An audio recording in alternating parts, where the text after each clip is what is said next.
L'UL œuvre pour une économie durable et prospère pour le pays, ses habitants et ceux qui y travaillent.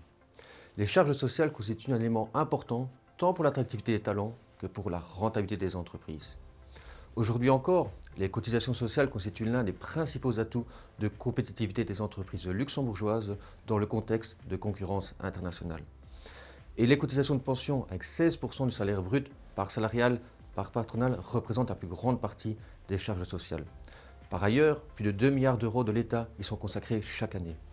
Il s'agit donc d'une thématique majeure pour les finances publiques, pour le pouvoir d'achat des salariés et pour les coûts des entreprises. C'est une situation paradoxale. La situation est positive à court terme, mais alarmante à long terme. Le système de pension générale, soit ce qu'on appelle plus communément le premier pilier, repose sur un système par répartition, c'est-à-dire que ce sont les actifs qui financent les pensionnés. Ainsi, tant qu'il y a plus de nouveaux actifs que de nouveaux pensionnés, le système fonctionne. C'est ce qui se passe ces dernières années au Luxembourg avec 10 à 15 000 nouveaux emplois par an. Cependant, demain, tous ces salariés seront en pension.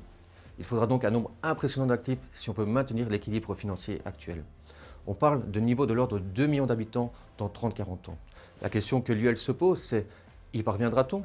D'ailleurs, le désire-t-on quand on voit l'impact sur le logement ou la mobilité par exemple?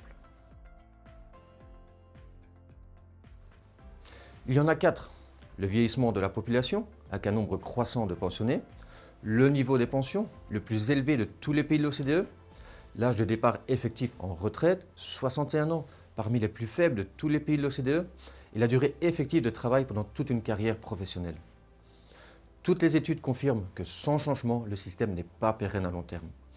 La Commission européenne nous informe par exemple que c'est au Luxembourg que le coût des pensions va le plus augmenter de tous les pays européens d'ici 2070.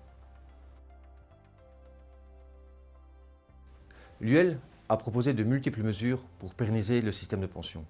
Les pensions, c'est une question sociétale. On le voit bien aujourd'hui avec la situation en France. Il s'agit donc d'éclairer sur le risque à long terme si on ne fait rien à court terme. Plus on attend, plus les mesures prises devront être importantes.